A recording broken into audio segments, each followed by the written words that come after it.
you controlling the mics, or will I need to turn anything on? Okay. And are we starting right at 6, or are we going to start now? Okay.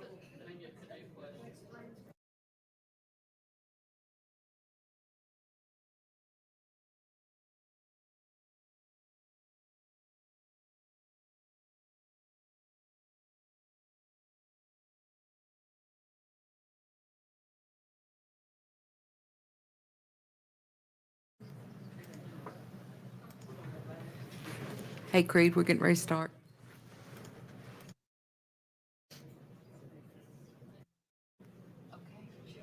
Okay. Just a second.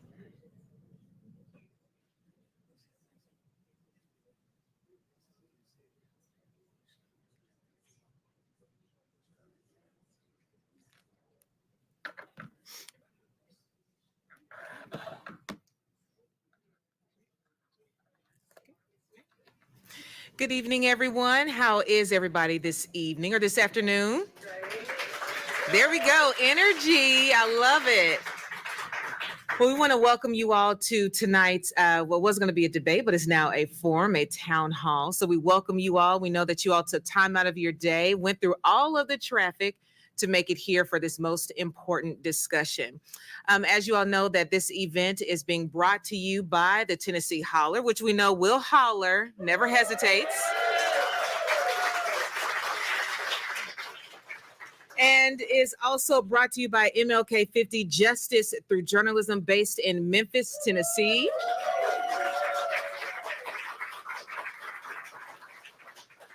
This event tonight being held here at the lovely Williamson County Administration Complex and online through the Holler and Williamson County TV. And with that being said, we want to give a very special thank you to the administrators here of this beautiful building, and to Williamson County TV for their effort in putting this on and supporting the fact that folks here need to hear from those who are going to represent them. So your efforts are much appreciated, and we thank you. Give them some love as well, please.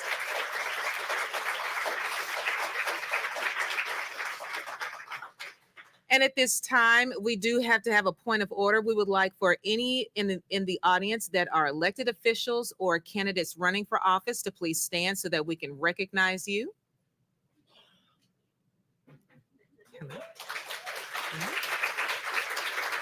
Thank you so much. We appreciate you, and we wish you the best of luck in your race. Now, just a reminder for everyone, today is the first day of early voting. If you do not have your I voted sticker, hopefully you will get one soon. We are just under 3 weeks from Election Day. So again, if you have not voted yet, we ask that you please do. Make sure your voice is heard. Now, sadly, this will likely be the only debate or discussion of the 2024 United States Senate race here in the great state of Tennessee. But regardless, we are here tonight to hear information. Some of you all have already submitted your questions, because my voice, my questions, well, they're not all my questions, will not be the only ones that will be presented to our candidate tonight, Representative Gloria Johnson. You get a chance as well, because again, this debate, this forum is for you. So we want to make sure your voices are heard as well. We do have some cards or sticky notes. Justin, who just stepped out, has some set up somewhere. Justin, when you come back, if you could please let everyone know where our pink cards are. And so once you fill that out with your question, if you would like to put your name on it, feel free. If you do not, that is just fine. But once you put your question on that sticky note, it will be added into the basket. And at such point in the program, we will present your question. Fair enough? All right. I love it when you talk to me. Thank you so much. All right. Tonight, again, as you all know, this discussion was to be between two candidates. Both the Democratic and Republican leading candidates for Senate were invited to participate tonight and given ample time to respond. However, only the Democratic nominee, Johnson of Knoxville, who you see at the end here of the dais, has accepted the invitation to join us in person. And thank you. If you don't mind, and this is for you and for everyone, we're going to have point of order, because we want everyone to have. It is, but that does not mean it has to be absent of order. Okay, so we do want everyone to have a fair share in speaking, and we do not want anyone to overspeak anyone. And we have to. I understand, but in interrupting the forum, that is disrespectful to the entire audience because we're trying to have everyone to listen and to hear. And here we are again, we are continuing. So we're going to move forward. That being said, as I mentioned, we do have Representative Gloria Johnson who is here. And we thank you for participating, taking time out from your schedule. And now we are going to move forward.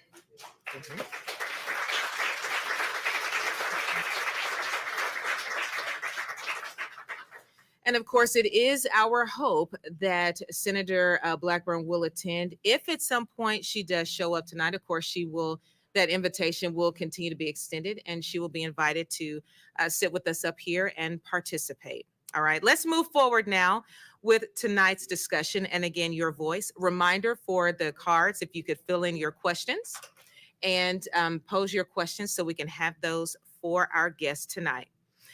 Now, here's the funny thing. Representative Johnson won the coin toss. So regardless, you were going to go first. Fair enough. Is that still okay with you to go first? I didn't remember the coin toss. All right. Tonight's questions have been created by the Tennessee Holler and MLK 50. We are going to start first discussing the hurricane.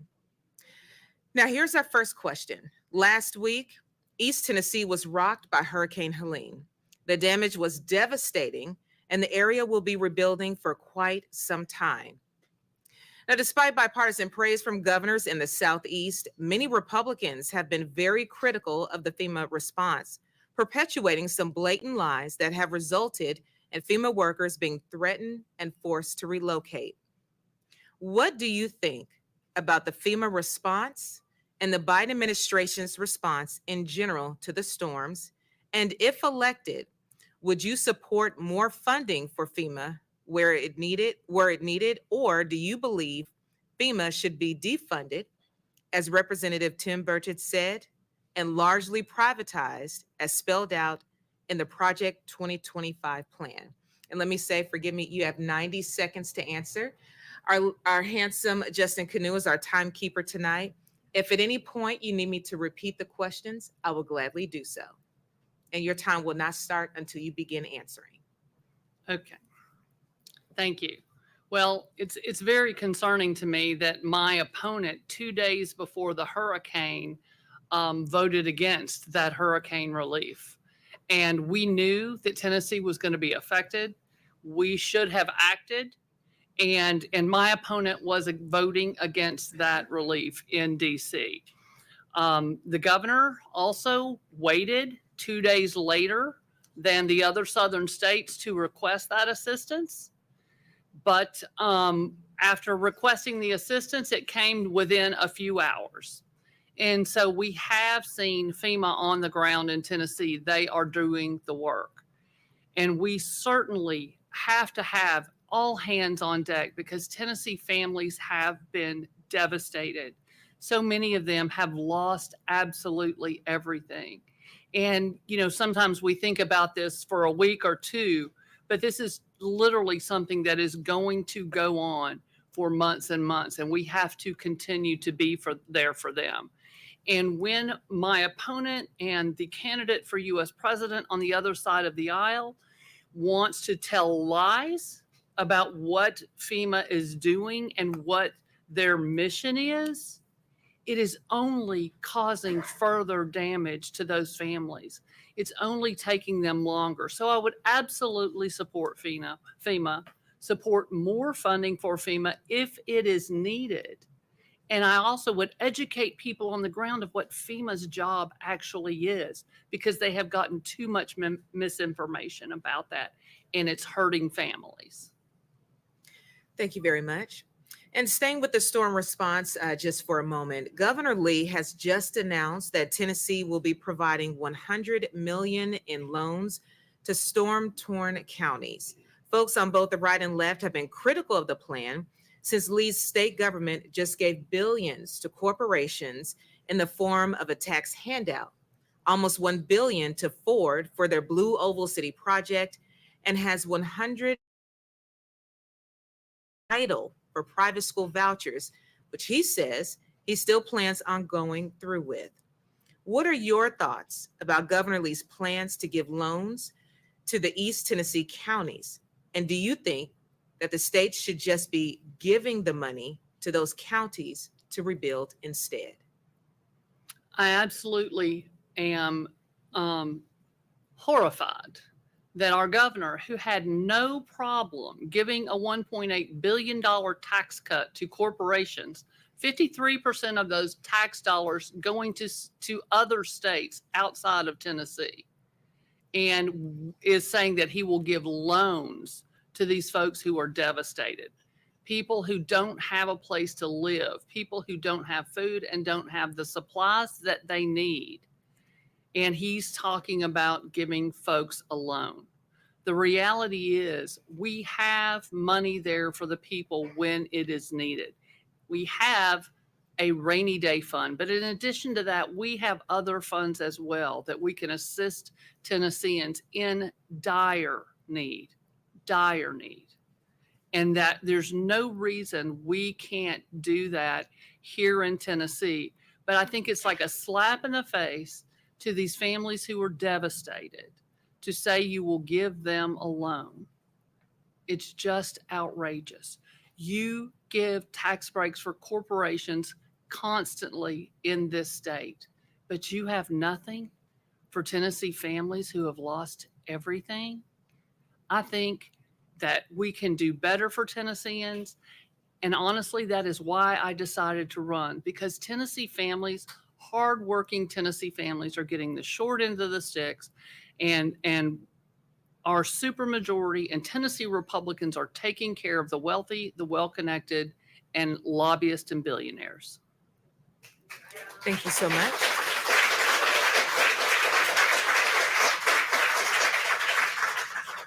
This next question is brought to you by MLK 50, Justice Through Journalism.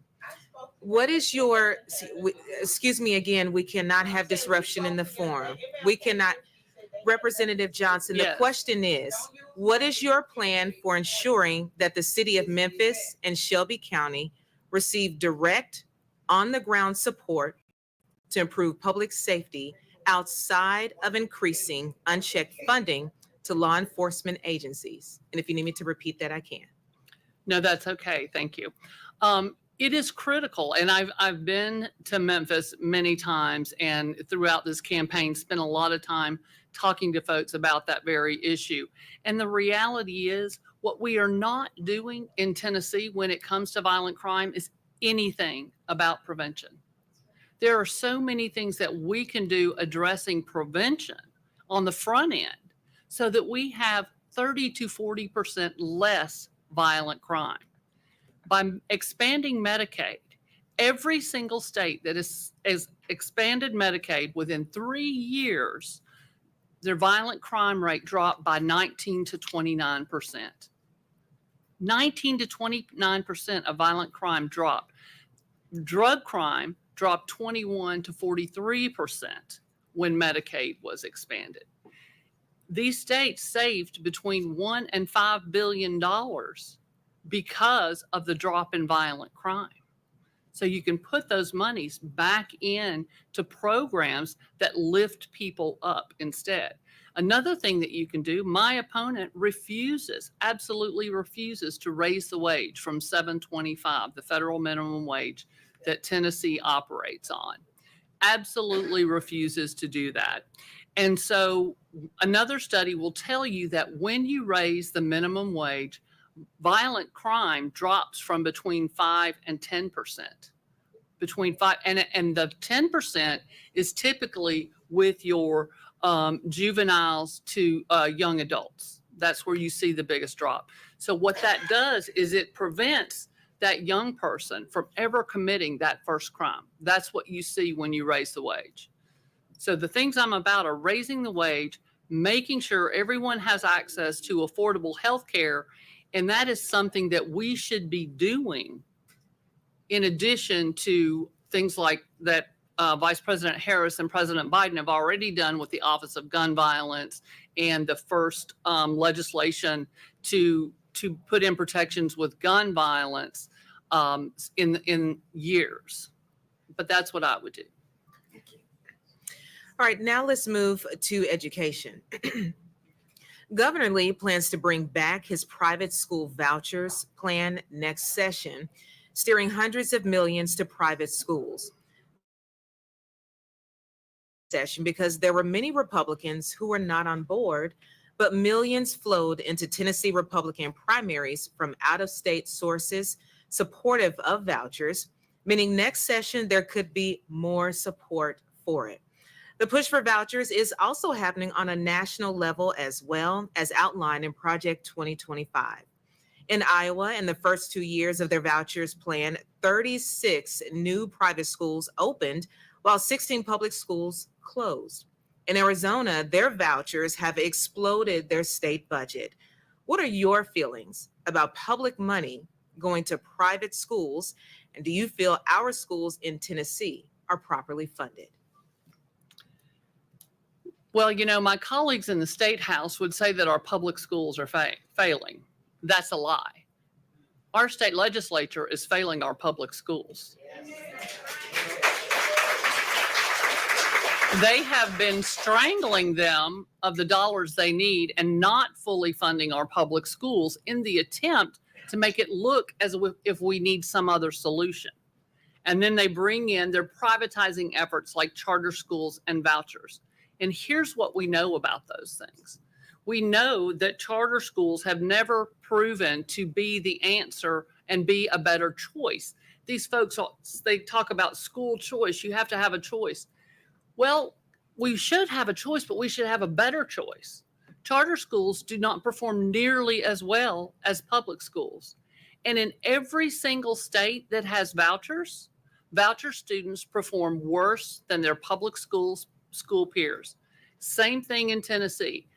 Every voucher student performs at a lower level than their public school peers. And so if we want to offer a choice, shouldn't that choice be a better choice? Should we spend more money for a worse choice? This does not make sense. The only reason we are talking about this thing because it benefits corporations, hedge fund managers, and venture capitalists. It does not benefit the 1 million kids in Tennessee that go to school. Now, 95% of people went to public school and they like their public school. We need to improve. There's no question about that. But you can't siphon funds away from public schools and then say they're doing a bad job and pour money into solutions that have never once proven to be better. That's what I would call ignorance. And so we are seeing it at the state level and we're seeing it at the federal level because my opponent wants to defund the Federal Department of Education, which gives kids who need it lunch and breakfast every day. Kids that go to bed hungry in Tennessee, that is where the dollars come that pay for their school lunches. Special ed services. I taught special education for 27 years. The kids I taught got the programs that they need. So when they graduated, and my kids graduated at 95% of my kids graduated with a regular ed diploma and they were special ed kids. And it was because we gave them the programs that they needed. And so they became successful adults. They went to 4-year universities. They went to 2-year community colleges. They went to TCATs. And some of my kids went to the military and did 20 years service to the military because they got what they needed. And the other bucket of that federal money is Title I dollars. Title I goes to bring equity to every school so that every kid, no matter their zip code, has a well-resourced classroom. And it is critical because I believe public education is the bedrock of democracy and it's what lifts all of our kids. So let's offer choices like the really great magnet schools that are here, that are in Nashville, that are in Knoxville. Let's offer choices like Knoxville has career prep, where the high school is in the same building as Pellissippi Community College. And the kids can take college courses and be certified in certain vocational areas when they graduate high school. That's what a choice is that works for a child. Community schools that are just your traditional neighborhood school, funding programs after school and providing resources that kids need. Those are solutions. Privatizing is not a solution, and it's been proven time and time again. That money ends up going 60, 70, 80% of the time to subsidize wealthy's private education, because some of those kids that are getting those vouchers never once attended a public school to begin with. Thank you so much.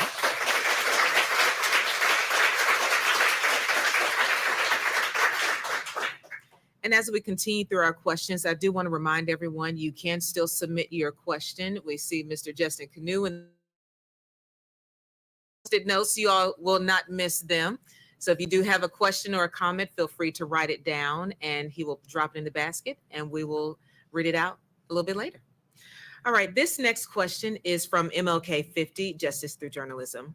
If elected, how will you seek increased funding for public schools and what areas will that funding target? Well, that is, there's so many ways that we can allot that funding. And so what we've seen when increases from the federal government, most of what we see there is a lot of funding for more educators or more social workers. We need to increase the number of nurses in our public schools. So many times in underserved schools, there are not the number of social workers that you need and counselors and that type of thing. Mental health services that we can offer through our schools. I taught emotionally disturbed, behavior disordered teenagers. So that's why, to me and to my classroom, it was so critical that we had counselors in the classroom or that visit our classroom multiple times a week and could take our students to a psychologist or a psychiatrist if they needed medications, because sometimes their family didn't have the transportation or the ability to get them there.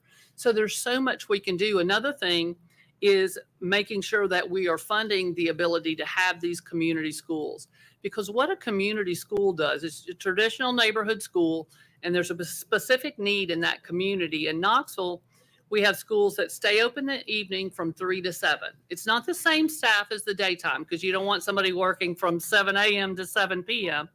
So it's a different staff in the afternoon, and kids get tutored in every single subject area. In addition, they have music, art, dance. We have circus. We have a massive community garden where kids can work in the garden. Their parents can come down in the evening. The parents can work in the gardens as well. They're often in food deserts, so they can take those things that they're growing home. And then often at the end of the evening, there is a meal, and the entire family can come down for the meal, not just the students. And every student gets a mentor, say from the University of Tennessee, something like that. So it is providing all the things that under-resourced communities and under-resourced families need for their kids to be successful. But parents can come down and parents can take GED classes.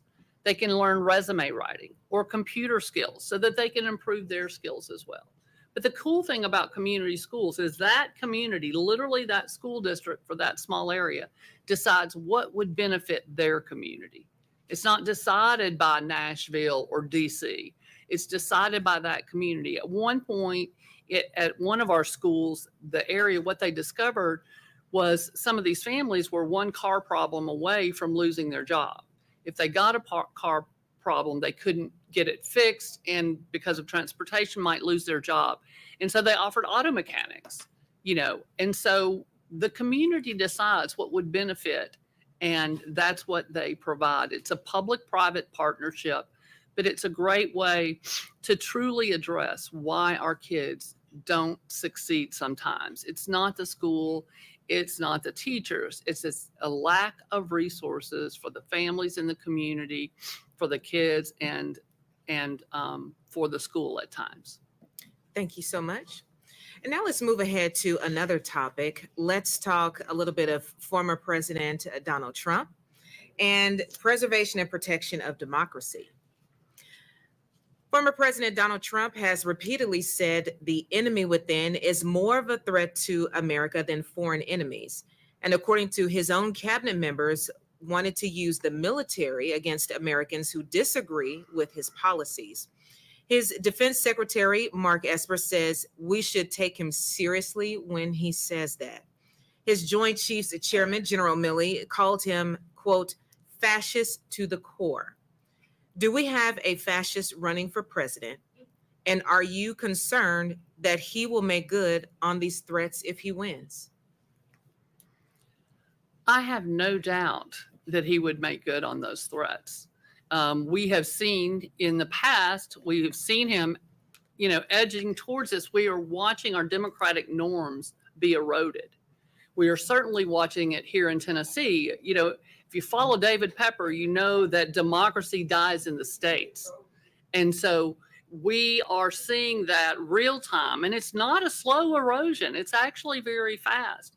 But when someone stands up and tells you that they will turn the military on citizens who disagree with them, we should all be terrified. And the fact that he's even in the margins in this is just talking about an adjudicated rapist who is a convicted felon with more felons on the way, more felonies on the way. This is a person who has made fun of and mocked the disabled, who others, any group that doesn't support him, and who welcomes white supremacists to his events and to his campaign. What is the saying? If someone sits down with 9 racists, there are 10 racists at the table. And this is what we're talking about here. We are talking about a serious danger, not only to this country. He puts our safety in the world at risk. There is no question that internationally, he is a huge risk.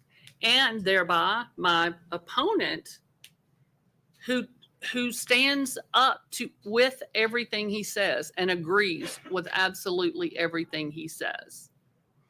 We need to stand up to bullies, because this is what they are. They are bullies, they are tyrants, and they talk about our Constitution, but they throw it out the window. He's even said he'd like to get rid of it. We have a vice presidential candidate who doesn't want women to have the vote. Representative Johnson, you're at time now. So sorry, Thank you. I got the cue. But thank you. You were on a roll. Thank you so much. And now sticking I don't with think my opponent minds. sticking with the threat to democracy. Almost 4 years ago, we saw an attack on our Capitol when Donald Trump refused to accept the results of a fair election and spread lies about our democracy. He continues to say the election was rigged, and he has repeatedly said if he loses again, it will be rigged again. Many of the people who did the right thing last time, including Vice President Mike Pence and others at the state level, were Republicans who have now been replaced by others at the state, by others who may not be as committed to the Constitution. How safe are our elections currently?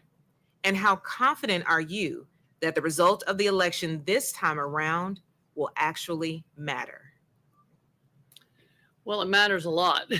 I mean, I am confident. I see the work that our election folks are doing locally. I think we have to stay on top of it.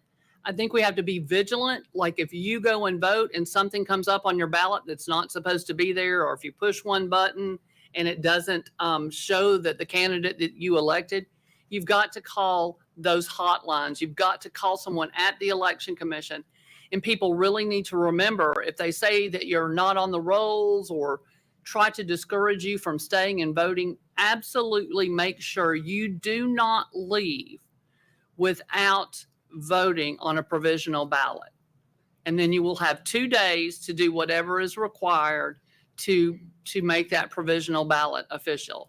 But we need to be vigilant about keeping an eye and making sure if we see something that comes up wrong on our ballot, that we, before filling it out or anything like that, that we check with the authorities there at the voting location, and that we call the hotline so that we make sure everything that can be done is being done. And I think there will be challenges afterward. He's already said, the Republican candidate for president has already said that they were already challenging things and they were going to challenge things. But the reality is, I think that this election, we have to be vigilant. We have to show up in great numbers and real overwhelmingly win this election. But I think that if we do that, I trust that this election will go well. There may be challenges afterward, but I think that we can let the legal process take its course, just like where they've already admitted those challenges last time. They knew they lost, but they challenged anyway. And so I think it's critical that we are ready with legal action and to handle everything that happens after. But I trust that we can have a clean election this year. And I expect our state to do everything they can to make that happen, but also to make sure the people in Upper East Tennessee are able to vote as well in the devastation. Thank you. And now let's talk a little bit of guns. Firearms are the #1 killer of kids in Tennessee. Tennessee is not in good shape when it comes to gun violence. The Covenant trash point when it comes to gun safety legislation, but much of the legislation in Tennessee was blocked by Republicans, and many even pushed to go in the other direction and loosen our laws. Do you support tightening gun laws at the federal level? Why has more not been done at the state level? And what specifically would you like to see happen to make Tennesseans safer in the streets and in schools? Oh, that's a lot. And I'm happy to repeat if you need me to. No, that's okay. There's so much we can do at the state level and at the federal level. Multiple times I have carried safe storage laws and red flag laws. Both of those bills keep guns out of the hands of dangerous people. If you are required to store your gun safely, you are far more likely to do that, so that a 3-year-old doesn't get a gun off a nightstand and shoot a sibling or a playmate. You know, we see this all the time. It's tragic. And we do not have to live this way. And red flag laws, people who already have guns, who might be in crisis for some reason and might be a danger to themselves or others. We can temporarily remove guns from those folks with a red flag law and write it so that it protects people from someone just who's angry at them having their guns removed. We have to show cause and go before a judge and remove guns from that person who is temporarily dangerous. And it is not unconstitutional. These laws are all over the country. Some states have had them for years and they work. Now, the best thing you can tell is that very often what you see is a huge drop in suicide rates. Because if there's a gun, you got a depressed person, it's a particularly bad day for that person, there's a gun in the home, they are far more likely to use that gun when they are depressed. But the thing about depression is sometimes the next day you don't feel that way. So if there's not a gun in the home, that's not going to happen. It's harder to tell how many shootings that stopped, but you could easily tell how many lives it saves from suicide. So we need universal enhanced background checks. We need to make sure we check every possibility that someone doesn't have something in their past when they're buying a weapon. And all of these things we can do. I have a gun. I'm a gun owner. My father was in law enforcement. I have his service revolver, but I store it safely. No one is going to get access to that gun.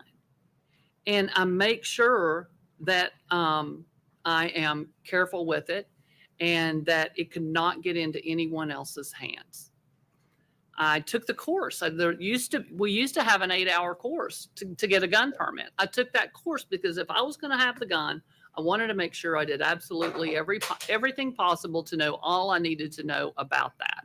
You know, the same way when car accidents were the number one killer of kids. And we looked at the research and we said, oh, well, we need to do this with seat belts, and we need to have car seats for these ages and these weights. And so you look at the research and you find out, how can we protect the community? You can have a gun to protect your home. You can have guns to hunt. If you need an assault weapon to kill a deer, you probably shouldn't be hunting. The reality is no one's taking your guns. We're not doing that. But we can put in protections so that our kids in their school classrooms and our folks in their communities, whether they're at Waffle House, whether they're with high school friends or at a movie or at a church, they can be safe. We can put in protections that don't get at someone's right to own arms, and we can make sure our communities are safer. In the last 10 to 15 years, Tennessee has taken away and removed all protections we had in place when it comes to gun. And that is why Tennessee, not only are kids dying from gun violence the number one killer of our kids, Tennessee deaths by gun violence is 50% higher than the national average, a little over 50% higher. We do not have to live this way. They are protecting guns and not kids, and they are catering to the NRA, which my opponent takes a lot of money from, and the firearms associations. Thank you.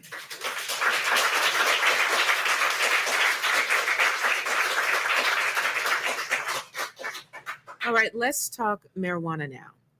Tennessee's prisons have many folks locked up for nonviolent drug offenses.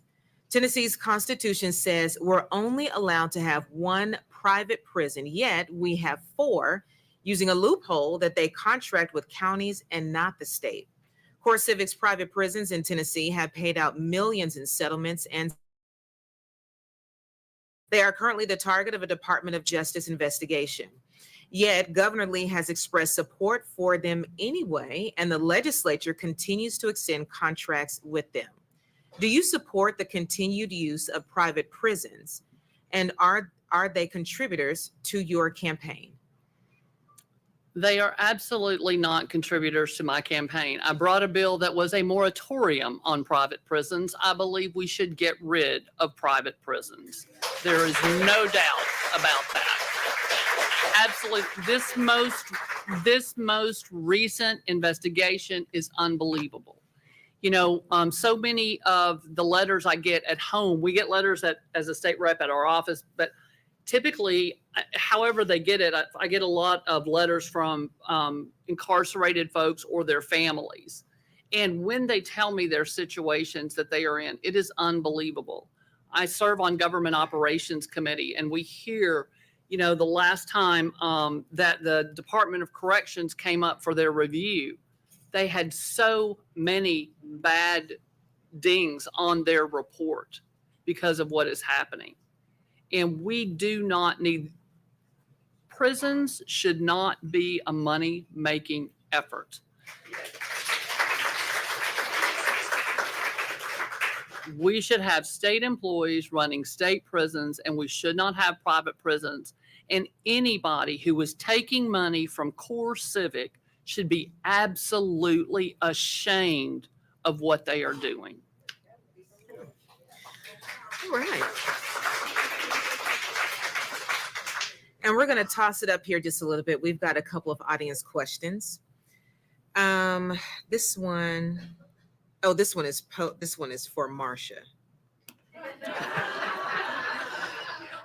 Well, this person took their time to write the question. It was given to me. I will just read this anyway, because we do have our audience who's listening online, and perhaps Senator Blackburn will be watching this. And again, I want to acknowledge those who are watching online. We welcome you into this conversation as well. Hopefully the comments are open on YouTube and on the thread that you are watching on, because we're going to be monitoring for your questions as well.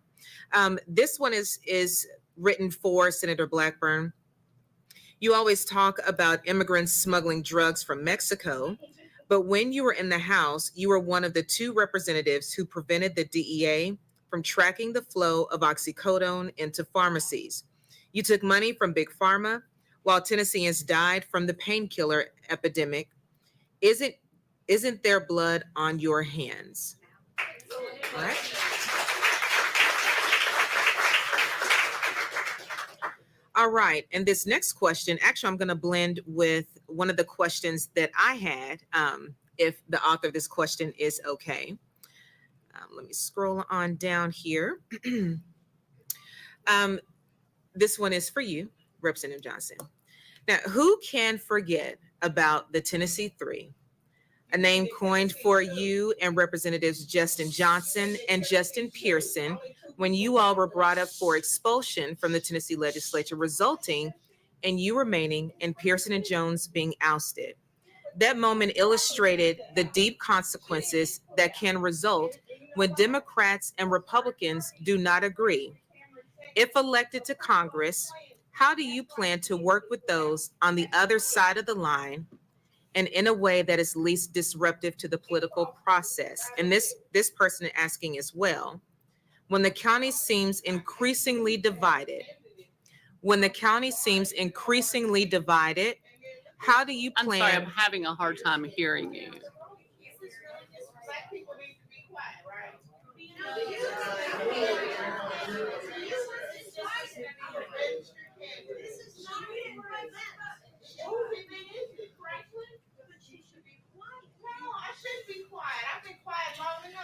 Well, everyone, Pamela, everyone is being given space to speak. You and I have spoken. Again, as someone who is running for office, I'm sure you can understand it's important. No, we're going to ask that you please have a seat. But they didn't give me a space to speak. I mean, well, we will let you have your time. But as someone who is running for, and understand that I'm on the microphone, so they're only hearing me. But as someone who is running for office and is seeming to be concerned about the people who you want to vote for you, interrupting their time to speak is not respectful of your voters.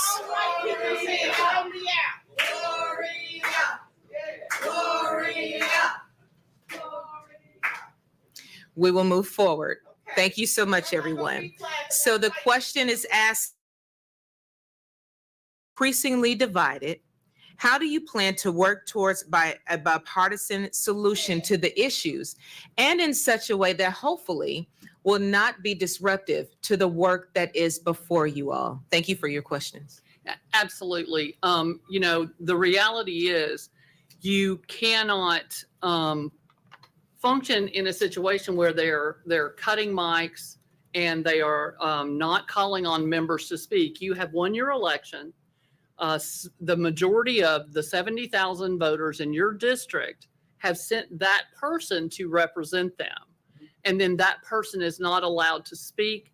That person these are elected officials who aren't allowed to speak by the body because they were sent there by the 70,000 people in their district for them to speak. And so the reality is, I will work with any candidate, or I will work with any member who wants to do good things for Tennessee families. So the reality, what a lot of people don't understand, is about 80%, more than 80% of the things. Representative Johnson, if you don't mind, we're going to give Pamela just a minute. Go ahead and do what you do and pretend to be progressive. I'm going to take a seat right here because I deserve to be here. I have just as much right to be here as Miss Johnson. Well, whatever. I'm no more disrespectful than Donald Trump. I have a right to be here. I have a right to debate. And you as a sister know that.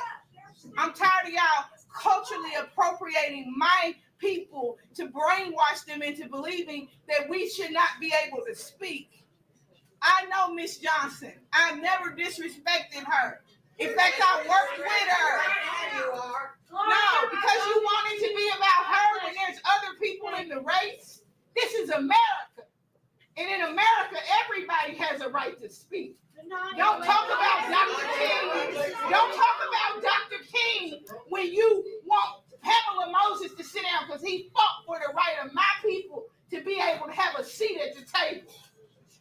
And I'm going to sit here and I'm going to be whatever you want me to be, but I won't be quiet. That's what we want. I'm sick and tired of being sick and tired of the Democratic Party trying to run everything. People have a right to choose. People have a right to choose.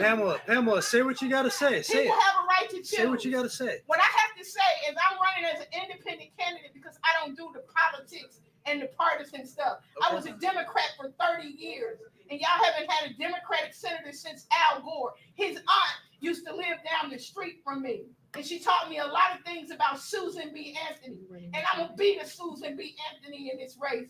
Regardless if I raise millions of dollars, I can raise the people Pamela. because the people deserve better. And I think that Ms. Johnson has not done a good job in Knox County. There are people that are homeless living up under Clinch Avenue's bridge. And if she wants to be U.S. Senator, she should find them a place to stay. Yeah, Gloria, whatever. Marsha's not here, but Pamela is. Now go ahead. All right. Okay. Again, I want to just do a little level setting for everyone.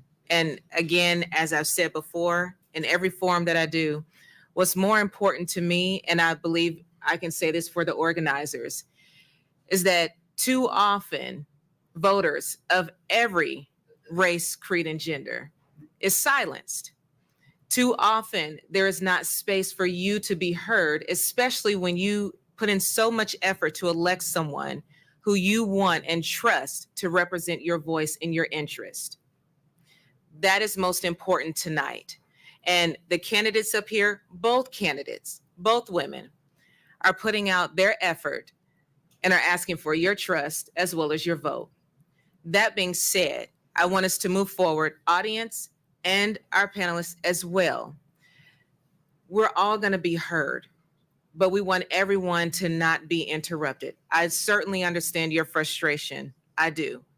But I want us to move forward in a space where everyone can have their say and every word is heard. Is that a deal? Can we agree with that? Yes. Sure. Thank you. I appreciate that. All right. Okay. Mr. Canoe, how would you like us to move forward? I am simply your moderator. You know, I sympathize with what she's saying. You know, I don't have I'm going to make the case right here, right now, but I'd like to move forward. If you want to say some stuff at the end. Can we make that deal? I want to debate. I've been trying to debate Miss. God is my witness. She was not at the debate last week in Rutherford You want County. this to just end? Is that what you're trying to do? No, I want you to ask me the same questions that she is asking her and allow me to participate like an American citizen. That's not going to happen. It's not gonna happen because you want to control everything. You're not even in the articles about the race. Okay, well, that's it. You need to do your research. I'm polling 5%. Let's move forward if we can. If not, we'll just cut it off. I mean, that's up to you. The people want to hear what the candidates have to say. That is unfair for you to only want to hear what one candidate. Excuse me? This is not going to gain you votes. Whatever you say. If you I'm want, not I'll here. have you on the holler. I'll have you on the holler. I have come here. You don't want me on the holler. I have come here to debate Representative Johnson. Just to And get on the mic. why don't you ask her, Justin, does she want get on to the debate mic. me? Why don't Speak. you ask her that? Yeah. Do you want to Debbie, debate me, Miss he Johnson? turned his or mic you on right don't? there. I was invited here. This is not my event. So So you don't the want to debate Justin, me? event Make sure you speak into the- organizers Yeah. can Is this make on? that Yeah, you decision. paying- I'm offering, hi Pam, Justin Canoe with the holler here. Hi, I'm offering to have you on the holler, just you, to come on the holler. If you're not going to disrupt this event. I'm running against Marsha Blackburn, and I'm running against her. Okay. We're here. Don't waste the people's time. Let the people hear what they want to So say. the other option is we're just going to cut off the event because at this point you've just disrupted it. Franklin deserves better. Okay. Gloria, thank you for coming. I don't even know what else to say. I'm happy to have you. Come on the holler. I can't pay you. I didn't raise enough money there for you. You didn't raise a dime. You don't know Some what- people are taking this race seriously. You're just showing up and causing a Everyone, stink, thank you all Pam. for coming. It's about money. It's about effort. It's about effort. It's about effort. Okay, you want to talk about money? Talk about y'all. Thank taking you. my ass blue there.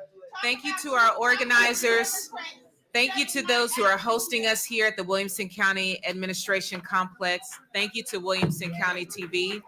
More importantly, thank you to you all who are in the audience, who drove all this way and took out your time. And I thank you to everyone who is watching online. We apologize for the disruption, but I think you've seen enough to make an informed decision. Thank you. Thank you all. So thank you. We appreciate you. Not my first time, trust me. I'm used to it. Thank you all so much.